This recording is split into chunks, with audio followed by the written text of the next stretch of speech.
그게 아니 어린이 주일인데 무슨 이런 말씀을 읽게 됐을까 하고 의아해하는 분들이 혹 있을는지도 모르지요.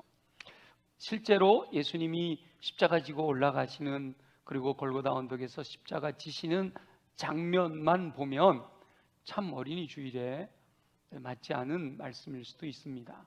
그러나 우리가 지금 읽은 예수님의 말씀 속에는 어린이 주일날 꼭 들어야 할 하나님의 음성이 담겨 있어요. 십자가 지시고 골고다 언덕길을 오르시는 예수님께서 예수님을 위해 울고 있는 여인들을 향하여 예루살렘의 딸들아, 나를 위해 울지 말고 너희와 너희 자녀를 위하여 울라 라고 말씀하십니다. 이 예수님의 말씀 중에 특별히 너희 자녀를 위해 울라 라고 하는 이 말씀을 이 어린이 주일에 함께 묵상하면서 하나님의 음성을 듣고 순종하는 저와 여러분들이 되시기를 예수님의 이름으로 축원합니다. 예수님께서는 너희와 너희 자녀를 위해 울라 이렇게 말씀하셨습니다. 여기서 와 하고 이렇게 두 문장이 붙어 있잖아요. 그러니까 너희를 위하여 울라, 그리고 너희 자녀를 위하여 울라 라고 하는 말씀이 한 문장으로 묶여 있는 것이죠. 여기서 울라라고 하는 말씀은 실제로 눈물을 흘리며 우는 것, 그것을 의미하기도 하지만 넓은 의미에서는 구하라, 기도하라, 간구하라 라는 의미를 담고 있습니다. 그러니까 이것을 묶으면 이렇게 되는 거죠. 안타까운 마음으로 애통하며 통곡하며 하나님께 간구하라 라는 의미를 담고 있습니다. 예수님께서 말씀하신 너희와 라고 할 때, 너희를 위하여 울라 할 때 너희는 말씀을 듣는 바로 그들, 그 여인들을 의미하고요, 더 나아가서는 저와 여러분, 지금 이 말씀을 듣는 저와 여러분들이 스스로를 위하여, 자기 자신을 위하여 울어야 할 것을 말씀하는 거지요. 너희 자녀들을 위하여 울라라고 할 때 너희 자녀는 실제로 자신이 낳은 아들과 딸을 의미하기도 하지만 넓은 의미에서 후손들, 더 나아가 다음 세대가 포함되어 있습니다. 사람들은 자기 자신을 위해 우는 것은 잘 합니다. 물론 자기를 위해서조차도 기도하지 않는 사람들이 있기는 해요. 참 안타깝죠. 그런데 대부분 많은 사람들이 자신의 삶에서 어려운 일을 당하게 되면 하나님께 울며 도우심을 구합니다. 그때 너를 위해서 울어라, 너를 위해서 기도해라 이렇게 따로 강하게 명령하지 않아도 자신을 위한 필요를 간구하는 것은요 참 잘들 합니다. 유다왕 히스기야가 병에 걸려 죽게 되었습니다. 하나님께서 이사야 선지자를 히스기야 왕에게 보냅니다. 그리고 하나님의 말씀을 전하는데 침상에서 내려오지 못하고 죽을 것이니까 집을 정리하십시오 라고 통고합니다. 유언할까 하고 유산 줄 거 나눠주고 당신은 이제 죽을 거니까 정리하십시오 그렇게 말을 했어요. 그리고 이사야 선지자는 집으로 돌아가는 거예요. 그때 히스기야가 낯을 벽으로 향하고, 여기 벽입니다. 얼굴을 벽을 향하고, 이 말은 아무것도 안 보고 하나님만 바라보겠다 이런 의지의 표현이에요. 그리고 하나님께 간구합니다. 그 간구하는 장면에 나오는 단어를 보면 히스기야가 자신의 생명을 구해 주시기를 위해서 심히 통곡하였다라고 되어 있어요. 울며 통곡하며 나를 살려달라고, 나 좀 살려달라고, 내 생명을 연장시켜달라고 그렇게 기도했다는 겁니다. 그렇게 기도하니까 하나님께서 그 통곡하는 히스기야의 기도를 들으시고 15년 수명을 연장시켜 주었잖아요. 집으로 돌아가고 있는 이사야에게 하나님께서 급하게 말씀을 주셔가지고 이사야가 다시 돌아와가지고 하나님께서 당신의 기도를 들으셔, 당신의 눈물을 보시고 생명을 15년을 연장시켜 주신다고 말씀하셨습니다. 그래서 히스기야는 그 기도를 말미암아 생명이 15년이 연장됐단 말이에요. 그런데 그 다음이 문제예요. 저 멀리 바벨론이라고 하는 나라에서 사신을 보내서 와, 건강 회복된 거 축하합니다 막 이렇게 높여주니까 이 히스기야가 우쭐해진 거예요. 그 성경에서는 교만이라고 그러잖아요. 교만해져서 그 멀리 있는 이방 사신들에게 궁중 창고와 막 성전에 있는 모든 기물을 다 보여준 거예요. 그러자 하나님께서 이사야 선지자를 히스기야에게 보내서 너의 그 교만한 행동, 너의 그 잘못된 행동으로 인하여 그 행동을 책망하면서 미래에 하나님이 진노하실 것에 대해서 경고합니다. 그 경고하는 내용을 보면 네가 보여줬던 그 모든 왕궁의 창고에 있던 것, 성전의 그 기물들, 이것이 다 바벨론으로 옮겨지게 될 거다. 그 말은 나라가 망하고 바벨론이 쳐들어와서 너희 나라는 망하고 너희 나라 모든 것들이 바벨론의 전리품으로 가게 될 거다, 이런 의미입니다. 그리고 거기서 끝난 게 아니라 또 뭐라고 말씀하시냐면 히스기야, 당신 왕의 몸에서 날 아들 중에서 그때 사로잡혀 바벨론 왕궁의 환관이 될 것입니다. 여러분, 내 한 사람의 생명이 중요해요? 나라가 중요해요? 나 한 사람 15년 더 살아가는 삶의 연장이 중요해요? 나의 자녀손들이 든든하게 세워지는 것이 더 중요해요? 히스기야에게 있어서는요, 자기 생명은 너무도 중요했던 거예요. 당장 죽기 싫어 내 생명 연장시켜달라고 통곡했던 히스기야가 나라가 망하게 되고 내 아들 중에서, 내 몸에서 날 아들 중에서, 내 후손 중에서 이방 나라에 끌려가서 환관이 되어질 거다 라고까지 말씀하시는데도 불구하고 이 히스기야가 나라를 위해서, 후손들을 위해서 통곡하기는커녕 하나님께 그러면 안 됩니다, 기도조차도 하지 않습니다. 이사야가 전하는 그 말을 듣고 히스기야가 뭐라고 응답하는가 하면 이렇게 응답합니다. 당신이 전한 바 여호와의 말씀이 선하니이다.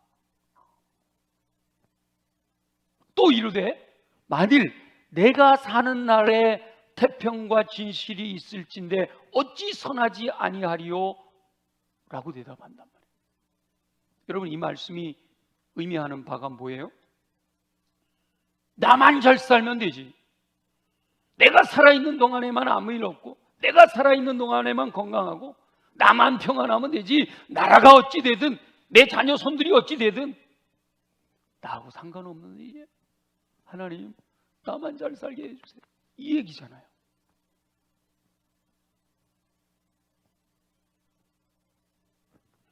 자기 자신의 생명을 위해서는 면벽하고 통곡하며 기도했던 히스기야가 자기 나라와 자기의 자녀 손들을 위해서는 통곡하지 않습니다. 예수님께서는 저와 여러분들을 향하여 너희 자녀들을 위해, 너희의 다음 세대들을 위해 통곡하며 기도해라 라고 명령하시는 거예요. 이 어린이 주일에 우리의 자녀 손들, 우리의 다음 세대, 이 나라의 희망인 어린이들을 위해서 울며 통곡하며 기도해라 말씀하시는 거란 말이죠. 만일 히스기야가 이 이사야 선지자가 전하는 이 하나님의 말씀을 듣고 안 되지, 이 나라가 망하면 안 돼, 내 자녀 손들이 어떻게 이방 나라의 환관이 된단 말이야, 있을 수 없는 일이야, 하나님 안 됩니다, 안 돼요, 차라리 연장시켜 주셨던 제 생명을 거둬가시더라도 이 나라를 구해 주시고 이 자녀 손들을 그렇게 되지 않도록 보호해 주시옵소서 통곡하며 간구했더라면 유다의 역사는 아마 달라졌을 겁니다. 제가 그냥 근거 없는 말씀을 드리는 게 아니라, 모세가 시내산에 기도하러 올라갔을 때 늦게 내려오는 것이 혹시 모세가 위에서 죽지는 않았을까? 이스라엘 백성들이 아론에게 막 항의를 하니까 금송아지 만들어 놓고 이것이 너희를 애굽 땅에서 인도해낸 여호와니라 하고 막 우상 숭배를 하잖아요. 하나님께서 그것을 보고 진노하셔서 이 민족을 내가 쓸어버리고 모세, 너로 하여금 새로운 민족을 형성하게 하겠다라고 말씀하실 때 모세가 뭐라고 하죠? 하나님 앞에 엎드려 내 이름을 생명책에서 제하는 한이 있더라도 이 민족을 구원해달라고 그렇게 주님 앞에 호소함으로 하나님이 뜻을 돌이키시고 모세의 기도를 들어주시잖아요. 모세의 기도를 들어주신 하나님이 히스기야가 이때 하나님께 다시 한번 통곡하며 부르짖어 기도했더라면 들어주셨을 줄 믿습니다. 히스기야가 기도하지 않았잖아요. 결국은 남왕국 유다는 그 바벨론에게 멸망을 당하게 돼요. 왕궁이 파괴되고 성전이 파괴되고 보여줬던 모든 기물들이 전리품으로 빼앗기게 되고 3차에 걸쳐서 포로로 끌려가서 실제로 왕손들이 그리고 귀족의 자녀들이 환관으로 노예로 그런 비극적인 삶을 70년이나 그렇게 살게 되는 거죠. 저와 여러분은 오늘 말씀을 통하여 자신을 위하여 울 뿐만 아니라 자녀들을 위하여 다음 세대를 위하여 울라라고 명령하시는 말씀을 마음에 새겨 울며 애통하는 마음으로 통곡하며 기도하는 삶을 사시기를 예수님의 이름으로 축원합니다. 자녀 양육은요, 부모가 짊어져야 할 평생의 사명입니다. 생육하고 번성하여 땅에 충만하기를 원하시는 하나님께서는 자녀의 양육을 그 부모들에게 위임하셨어요. 그래서 우리 오늘 하준이도 다니도 그 하나님 위임하신 것을 그대로 시행하겠습니다 하고, 이 아이는 하나님의 선물입니다, 내 뜻대로 키우지 않고 하나님의 뜻대로 키우겠습니다 하고 헌화식을 한 거잖아요. 근데 지금은 우리 젊은 엄마 아빠들이요, 그동안 인류의 역사 속에 수많은 세월 속에 자녀 양육의 노하우가 다 갖춰져 있어요. 책도 나와 있고 뭐 급하면 친정엄마한테 물어봐도 되고 막 다 있잖아요. 근데 최초의 부모였던 아담과 하와는 이 자녀 교육에 대한 노하우가 하나도 없었잖아요. 근데 이 최초의 부모였던 아담과 하와가 처음 낳은 아들이 가인이었고요, 두 번째 낳은 아들이 아벨이었잖아요. 근데 안타까운 것은 이 아담과 하와의 처음 낳은 아들 가인이 동생인 아벨을 죽여요. 살인자가 되잖아요. 그리고 이 맏아들은 쫓겨나서 유리방황하는 삶을 살게 된단 말이에요. 이 이야기가 기록된 창세기 말씀을 묵상할 때, 저는 지금까지 이 말씀을 묵상할 때 가인과 아벨의 이야기를요, 인류의 타락, 하나님으로부터 단절된, 하나님의 말씀을 불신하고 교만함으로 말미암아 불순종해서 하나님의 은혜 안에서 멀어지게 되는 이 하나님과의 단절, 인류의 타락이라고 하는 큰 틀에서 읽었습니다. 그러다가 다시 성경을 읽는 중에 아담과 하와 부모의 입장에서 그 장면을 읽어보니까요, 이게 이렇게 슬쩍 지나갈 만한 이야기가 아니더라고요. 아, 창세기 다 아는 이야기, 그렇게 그런 일이 있었지 하고 스쳐 지나갈 내용이 아니더라고요. 여러분이 아담과 하와라고 상상을 해보세요. 처음으로 낳은 맏아들이 둘째 아들을 죽이고 추방당해서 우리 방황하고 있는 그 상황을 온몸으로 겪어야 했던 이 아담과 하와의 심정을,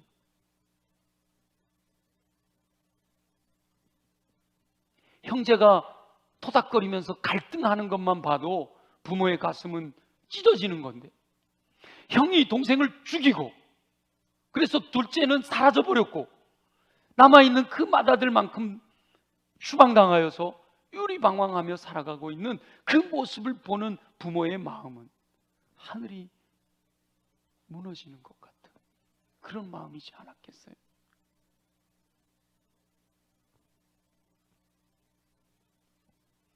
근데 그 아담과 하와가 이 사실을 미리 알 수 있었더라면,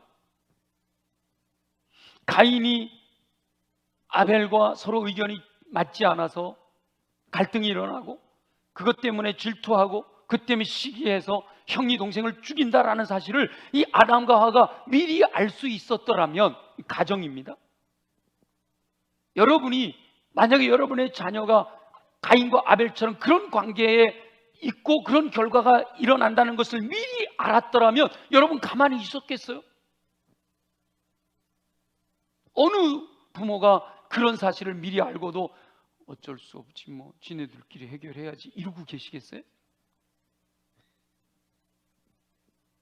아마도 아담과 하와가 그 사실을 미리 알 수 있었더라면 애통하며 통곡하며, 하나님 안 됩니다, 하나님이 주신 선물들이 이렇게 살아서는 안 되잖아요, 하나님의 긍휼하심을, 하나님의 도우심을 통곡하며 부르짖어 구하지 않았을까요? 몰랐기 때문에, 기도하지 않아 상황이 발생한 다음에 가슴이 찢어지는 고통을 겪었던 거지. 어찌 보면 저와 여러분은 참 감사한 거예요. 오래 안 살잖아요. 많이 살아야 100년 살잖아요. 아담과 하와는 몇 년을 살아요?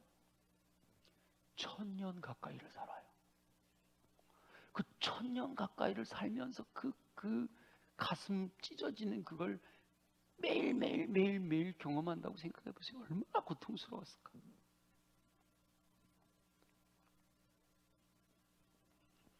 예수님께서는 지금 십자가 지고 골고다 언덕 올라가시면서 고통당하시는 그 예수님을 위해서 눈물을 흘리는 것보다 미래에 고통당할 이 자녀들을 위하여, 미래의 그 열악한 환경 속에서 살아가게 될 우리 다음 세대들을 위하여 눈물을 흘려야 한다라고 말씀하시는 거예요. 그 자녀들을 위해, 다음 세대를 위해 울지 않으면 그들이 비극을 경험하게 될 것이기 때문입니다. 하나님이 위임해 주신 자녀 교육에는요 왕도가 없어요. 아니 같은 배에서 난 애들인데 왜 그렇게 성격도 달라? 그래서 첫째 아들 대하는 거하고 둘째 아들 대하는 게 다를 수가 있어요. 똑같이 대하면 달라요. 사무엘은 그 입에서 나가는 말이 하나도 땅에 떨어지지 않았다라고 평가받는 놀라운 인물이잖아요. 이스라엘이 건국하게 될 때 첫 번째 왕도 세우고 둘째 왕도 세웠던 영향력 있는 인물이 사무엘이에요. 뭐 그런 영향력을 떠나서 입에서 선포되는 말이 하나도 땅에 떨어지지 않았다라고 평가받는데, 그 사무엘도 자녀 교육에 대해서는 할 말이 없어요. 사무엘이 나이 많아 늙으니까 사무엘 입장에서는 자기 자녀들이 이스라엘의 리더가 될 수 있을 것 같아서 자기 아들들을 추천을 하잖아요. 근데 이스라엘 백성들이요, 아닙니다. 사무엘 당신의 아들들은 이스라엘 백성들을 인도할 리더로서의 자격이 없습니다 라고 하잖아요. 사무엘같이 훌륭한 분도 자녀 교육이 마음대로 되지 않았다는 거예요. 자기만큼의 인물로 양육시키지를 못했다는 거 아니에요? 또 성경에 보면 지금도 이스라엘 민족들이 존경하고 추앙하고 숭배하는 성군 다윗이요. 이스라엘 국기에 나와 있는 별은 무슨 별이라고 그러죠? 다윗의 별이라고 해요. 그리고 성경에서 하나님의 마음에 맞는, 하나님의 마음에 합한 인물이라고 인정받는 다윗도요, 자녀 교육은 제로였어요. 다윗의 아들들은 서로 죽이기도 했고요. 심지어 압살롬은 아버지를 거부하며 반역을 일으키기도 해요. 겨우겨우 살아남았던 아도니아가 나중에 솔로몬에게 뭘 요구해요? 아버지의 아내 되었던 아비사 그 여인을 내게 주세요. 이런 일이 일어나는 게 그 자녀들 안에서 일어나는 거예요. 그러니까 다윗은 자신은 하나님의 마음에 맞는 사람이었지만 그 자녀들은 믿음 안에 온전히 세우지 못했다라는 거죠. 사사시대 마지막 대제사장이었던 엘리는요, 자녀 교육이 아주 엉망이었습니다. 하나님의 사람이 엘리에게 경고합니다. 책망합니다. 뭐라고 책망하는가 하면, 대제사장, 당신이 당신의 아들을 하나님보다 더 중히 여긴다 라는 사실을 하나님이 책망하십니다 라고 분명히 경고했어요. 근데 엘리는 아들들이 성전에서 하지 말아야 될 행동을 함에도 불구하고 그 아들들을 바로잡기 위해서 무슨 강력한 조치를 취한다든지 혹은 울며 애통하며 통곡하며 기도하지 않았어요. 얘들아, 그러면 안 돼. 에이, 그러면 안 되지. 말로만 했어. 여러분, 애들이 말만 해갖고 듣나요? 결국 그 아들들은 전쟁터에서 언약궤를 빼앗기고 비극적인 죽음을 맞이하게 되잖아요.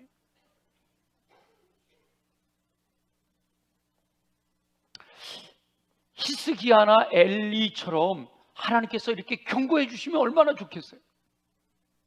그 히스기야나 엘리처럼 하나님께서 경고하시면 하나님께서 우리 자녀손들에 대해서, 우리의 다음 세대들에 대해서 어떻게 될 거다라고 경고하시면 우리가 만사를 제쳐놓고 하나님께서 우리의 자녀손들, 우리의 다음 세대들을 긍휼히 여기시기를 위해서 애통하는 마음으로 울며 통곡하며 기도해야 합니다. 물론 하나님께서 구체적으로 경고하지 않으셨을지라도 하나님께서 자녀들을 온전한 믿음으로 굳게 세워주시기를 위하여 부모된 자, 믿음의 선배된 저와 여러분들은 울며 애통하는 마음으로 끊임없이 하나님 앞에 통곡의 기도를 드려야 하는 거예요. 실제로 성경에서 마지막 때에 일어날 일들에 대해서 우리에게 이미 경고하고 있잖아요. 예수님이 너희 자녀들을 위하여 울라라고 하실 정도로 미래는 힘들고 어려운 시기단 말이죠. 저와 여러분이 자녀들을 위하여 또 우리의 다음 세대들을 위하여 울며 애통하는 마음으로 통곡하여 간구함으로 저와 여러분의 자녀손들이 그리고 우리의 다음 세대들이 온전한 믿음으로 든든히 세워지는 은총을 누리게 되시기를 예수님의 이름으로 축원합니다. 생각해 보면 하나님께서 맡기신 그 자녀 양육의 사명을 위해서 우리 부모님들이 얼마나 희생하고 얼마나 애쓰고 얼마나 사랑을 베푸는지 몰라요.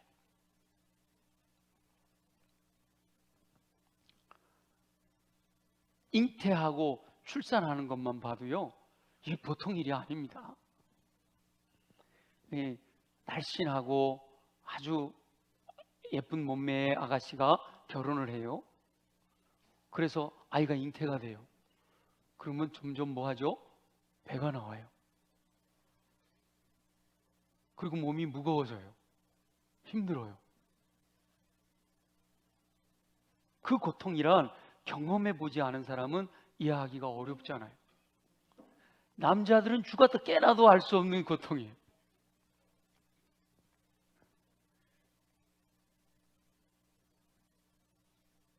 그렇게 고생해서 아이를 낳은 걸로 그냥 끝나면 얼마나 좋겠어요? 고생 끝 행복 시작인 줄 알았더니 또다시 고생이 시작이 되는 거예요.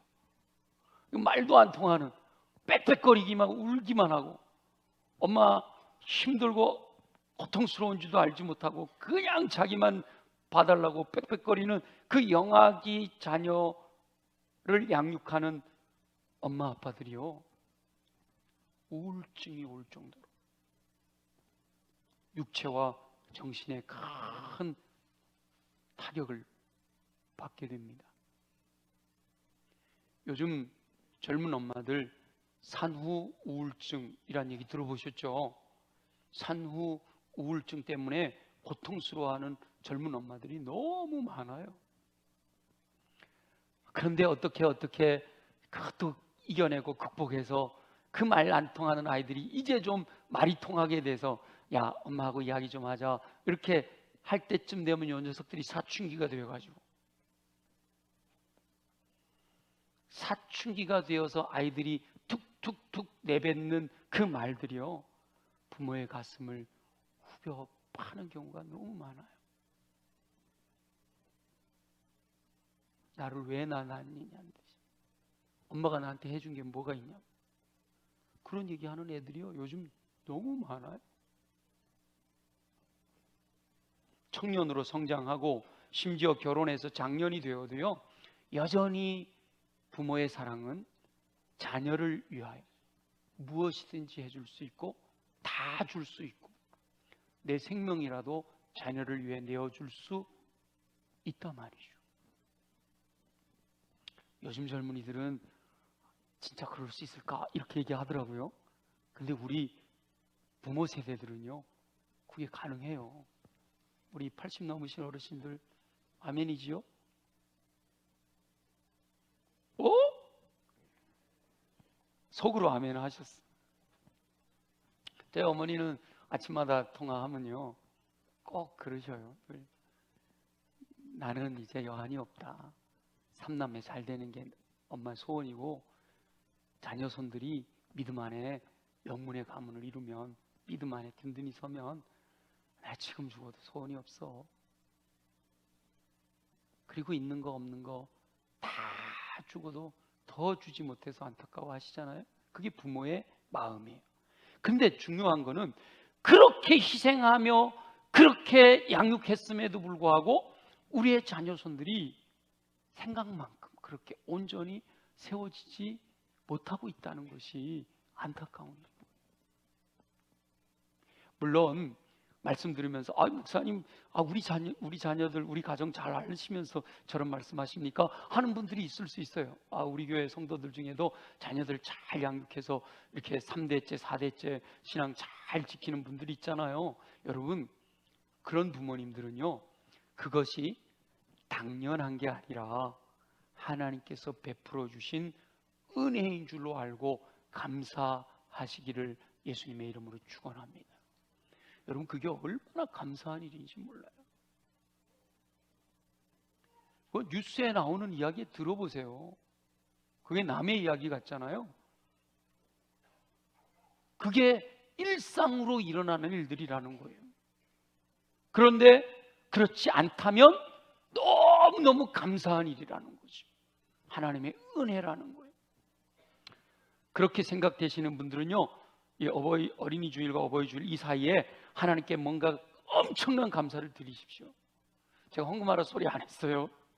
뭔가 여러분들의 마음의 감사를 하나님 앞에 표현해 드리는 거 정말 감사한 일이거든요. 그러나 실제로는 많은 우리의 자녀손들 다음 세대가 믿음 안에 온전히 바로 서질 못하고 세상의 풍조를 따라가고 있어요. 여러분, 뉴스를 통해서 보시잖아요.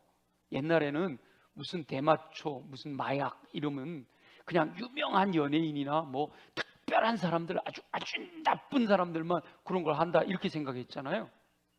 근데 요즘은요 청소년들 사이에서 마약이 통용된다는 거예요. 놀라지 마세요. 초등학교 아이들까지도 내려갔다라고 얘기를 하잖아요. 이 미래가, 이 마지막 종말이 다가오는 이때가 얼마나 험악한 세상인지 몰라요. 이럴 때 하나님의 뜻대로 살지 않고 세상의 풍조를 따라 자기 마음대로 살려고 하는 그 자녀들을 볼 때, 그 다음 세대들을 바라볼 때 그 위험에 노출되어 있는 그들을 생각할 때 부모된 저와 여러분들, 믿음의 선배된 저와 여러분들이 울며 애통하는 마음으로 통곡하며 기도해야 된다는 거예요. 아무리 설득해도 아니야, 너희 그렇게 살면 안 돼, 그렇게 살지 말아야지, 하나님이 원하신 건 이거야, 아무리 말로 설득해도 자녀들의 생각과 삶을 변화시킬 수가 없잖아요. 내가 할 수 있는 일이 한계가 있는데 어떻게 하겠어? 내 힘으로 할 수 없는 거예요. 그러나 그대로 두면 온전한 믿음으로 세워질 수 없잖아요. 그럼 우리가 할 수 있는 게 뭐가 있어요? 다만 울며 애통하는 마음으로 통곡하며 기도해야 하는 것. 예수님께서는 십자가 지고 골고다 언덕을 오르시는 그 고통의 순간에도 이 자녀들로 인하여 근심하고 걱정하고 염려하는 부모들의 심정을 헤아리시면서 나를 위해 울지 말고 너희 자녀를 위해 울어라, 미래의 다음 세대를 향한 안타까움을 표현하고 계십니다. 다음 세대가 다른 세대가 되지 않기를 위해 울며 애통하며 기도하라 라고 말씀하고 있는 거예요. 자녀들이 아브라함을 이은 이삭의 영성으로 온전히 세워주기를 위하여 기도하라는 겁니다. 다음 세대가 모세를 이은 여호수아의 영성을 그대로 이어갈 수 있도록 통곡하며 하나님께 부르짖어 기도하라 라고 말씀하시는 거예요. 세상은 온갖 방법을 동원하여 다음 세대의 믿음을 연약하게 합니다. 그러므로 지금은 부모가 자녀를 위하여 울어야 할 때라는 거예요. 믿음의 선배들이 다음 세대를 위하여 울며 기도해야 할 때라는 겁니다. 하나님께서 눈물을 흘리며 애통하는 부모, 믿음의 선배들의 기도를 들어주실 줄 믿습니다. 울며 기도하는 자들이 기쁨으로 단을 거두게 될 줄 믿습니다. 예수님의 명령을 따라 자녀를 위하여 울 때 하나님께서 긍휼히 여기시어 자녀 손들을, 믿음의 세대들을 온전한 믿음으로 세워주실 줄 믿습니다. 울며 통곡함으로 하나님께 썰어가실 지혜를 구해야 돼요. 자녀들이 처해 있는 환경을 바라보며 염려하고 걱정하기보다 하나님 앞에 무릎 꿇고 눈물로 간구하는 것이 우선되어야 한다라는 거지. 어거스틴이라는 분이 있는데 고백록이라는 책을 썼어요. 그 책에서 어거스틴이 이렇게 고백합니다. 주님의 성실한 여종인 나의 어머니 모니카는 영적으로 죽은 자식을 위하여 울부짖는 세상 어느 어머니의 비통보다도 더 애절한 마음으로 나를 위해 기도해 주었습니다. 그 어머니의 눈물의 기도가 오늘의 나를 있게 한 것이다 라고 고백하는 거예요. 이 어거스틴은요 10대, 20대도 아니고 10대의 나이에 사생아를 낳을 정도로 방탕한 삶을 살았어요. 그런데 그 방탕한 삶을 죄 가운데 살아가고 있는 그 아들을 위하여 어머니 모니카가 눈물로 호소하며 기도하였던 그 어거스틴이 변화돼서 기독교 역사 속에 성자, 성인이라고 불려지는, 그래서 우리가 어거스틴이라고 할 때 그냥 어거스틴이라고 안 하고 성 어거스틴이라고 부르는 인물로 변화되게 한 거예요. 그게 바로 어머니의 눈물의 기도였다는 거예요. 저와 여러분의 자녀 손들 그리고 다음 세대들이 헤쳐가야 할 미래의 세상이 밝지 않아요. 오히려 점점 더 어려워지고 어두워져요. 그렇기 때문에 저와 여러분 부모들이 자녀를 위하여, 믿음의 선배들이 다음 세대를 위하여 울며 기도해야 하는 거예요. 사무엘은 이스라엘 백성을 위하여 기도에 쉬는 죄를 범하지 아니하였다 고백하는데, 저와 여러분이 하나님 앞에 섰을 때 주여 제가 우리 자녀 손들을 위하여 다음 세대를 위하여 기도에 쉬는 죄를 범하지 않았다라고 고백할 수 있어야 돼요. 늘 저도 오늘 말씀을 묵상하고 또 전하면서 준비하면서 다시 한번 도전해 저를 향해서 정말 우리의 자녀들을 위하여, 우리의 다음 세대를 위하여 매일매일 잊지 말고 울며 기도해야겠다. 그런데 특별히 우리 자녀들을 위해 울며 기도할 수 있는 기회를 만들었습니다. 광고할 때 제가 설교 시간에 말씀드리겠습니다 했던 5월 17일 성령 대망의 마지막 시간에 작은 불꽃 모임을 초청했는데요. 이 작은 불꽃 모임은 국민일보의 기사로 나오기도 했는데 서울에 있는 북지방, 심지어는 저 철원 이런 데 작은 교회들이 초교파로, 우리 교단 교회는 2개밖에 없고 나머지는 초교파로 함께 작은 교회 교인들이 모여서 주일 오후에 한 달에 한 번씩 모여서 집회를 하는 거예요. 근데 거기에 성령의 기름 부으심이 임하는 거예요. 특별히 그들이 위하여 기도하는 것이 무엇인가 하면 자녀를 위하여 기도하는 거예요. 그래서 이번에 그 팀을 불렀어요. 보통은 우리 김동수 교수님처럼 한 분 강사님을 모셔서 부흥회하고 그러잖아요. 근데 이번에는 아예 그 팀을 모셨어요. 그래서 목사님들도 같이 오시고 거기 부모들, 거기 자녀들도 같이 와요. 최소 30명, 많이 오면 한 50명 정도가 올 거예요. 그러면 그들이 와서 찬양부터 말씀 전하는 거, 간증하는 거, 기도하는 거 다 2시간 가까이 그들한테 다 맡겨드려요. 우리는 참여해서 여러분이 자녀들을 데리고 함께 와서 참여해서 기도하는 거죠. 근데 어떻게 기도하는가 하면 아이들을 전부 앞으로 나오라고 하고 부모님들이 그 아이들 뒤에 가서 기도하게 하는데 내 아이한테 가지 말고, 내 아이가 같이 왔더라도 내 아이한테 가지 말고 다른 아이 뒤에 가서 등에 손을 얹고 기도해 주라고 요청한다고 그래요. 그러면 부모들이 내 아들 생각하듯이, 내 딸 생각하듯이 기도하면서 성령이 만지심으로 부모들에게서 눈물이 나온다. 이 아이들의 미래를 생각하고 이 아이들의 살아갈 삶을 생각하니까 눈물로 기도하게 된다는, 그 뒤에서 우리의 엄마 아빠가 자기들을 위해서 눈물로 기도하는 그 소리를 들으면서 이 아이들에게 성령의 임재가 나타난다는 거예요. 그리고 아이들이 변화된다는, 놀라운 변화가 나타나니까 여러분 국민일보에서 뭐 아무나 기사화하지 않잖아요. 그래서 제가 사모하는 마음으로 그 팀, 이제 거기 리더가 저희 동기라서 목사님만 와서 전해주세요 이럴 수 있는데 제가 요청할 때 팀이 와줄 수 있느냐, 아유 의논해보고 오케이 오겠다고 했어요. 부모가 자녀를 위하여 울며 기도할 때, 믿음의 선배들이 다음 세대를 위하여 울며 기도할 때 성령님의 기름 부으심이 임하는 것을 경험하는 그 그룹들, 저와 여러분도 경험할 수 있게 될 줄 믿습니다.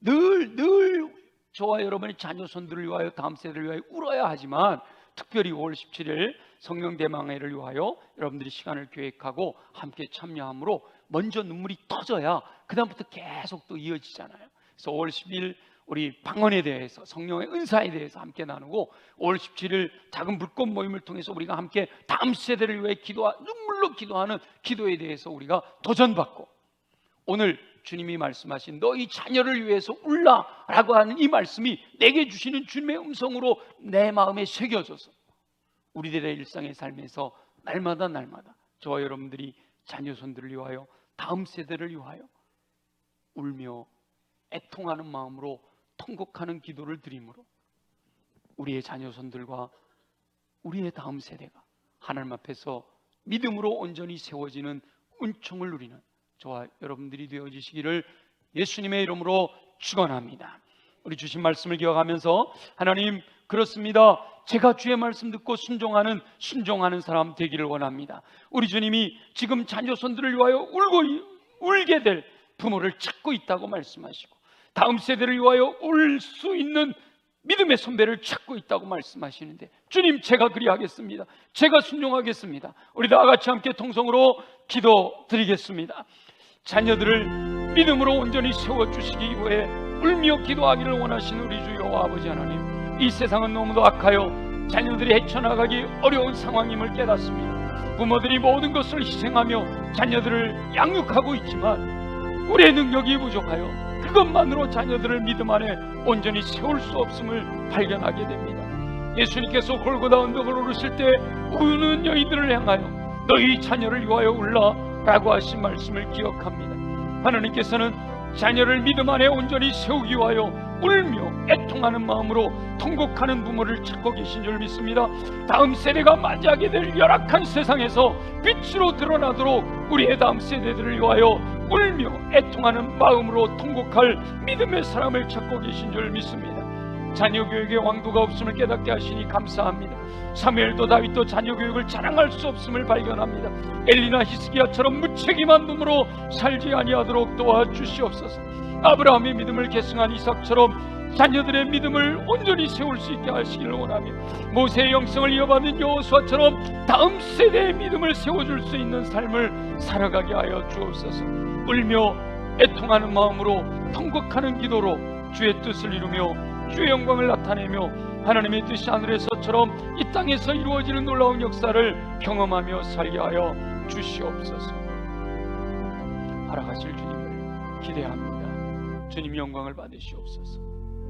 살아계시 역사하신 아버지 하나님, 어린이 주일을 통해 우리에게 자녀들을 위하여 울라 하시는 주님의 음성을 듣게 하셨사오니 말씀하신 주님의 뜻이 내 마음에 깊이 새겨져 말씀대로 살아감으로 주의 뜻이 하늘에서처럼 땅에서도 성취되어지는 놀라우신 은혜를 누리며 승리하는 삶 살게 하여 주옵소서. 그러기 위해 주님, 우리 육체가 강해야겠습니다. 마음은 원인데 내 육체가 연약하여 감당치 못하고 있습니다. 주여, 이 시간 믿음으로 우리 연약한 부에 손을 얹고 함께 기도합니다. 믿는 자에게 따르는 표적을 기대합니다. 나사렛 예수 이름으로 명하노니 모든 육체의 질병은 뿌리째 뽑혀 떠나갈지어다. 나사렛 예수 이름의 권능 앞에 우리가 강건함을 얻어 독수리 날개 짐같이 새 힘을 공급받아 걸어가도 피곤치 않고 뛰어가도 고단치 않는 강건함을 주실 때 주님 맡기신 사명을 위해 충성하고 헌신함으로 주의 영광 나타내는 삶 살아가게 하여 주옵소서. 주님, 우리의 가슴에 손을 얹고 기도합니다. 육체는 강한데 마음이 감동되지 아니하, 마음에 여전히 세상적인 가치관으로 세상적인 것들이 가득 차 있어서 주의 뜻대로 순종하지 못함이 안타깝습니다. 이 시간 나사렛 예수 이름으로 명하노니 내 안에 들어와 있는 모든 더러운 것들은 예수 보혈의 능력으로 정결하게 깨끗하게 새롭게 될지어다.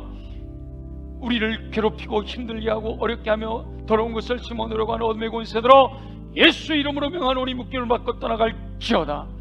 온전히 우리 안에 옥토가 준비되게 하시고 착하고 좋은 마음 준비되게 하셔서 말씀이 임하실 때마다 아멘 아멘 믿음으로 받아들여 말씀대로 순종하고 예수 그리스도의 마음을 품고 순종하는 삶을 통해 풍성한 열매 거두게 하시고 30배 60배 100배 열매 맺게 하심으로 우리 안에 하나님이 주시는 기쁨과 감사와 평강이 가득 넘치게 하여 주옵소서.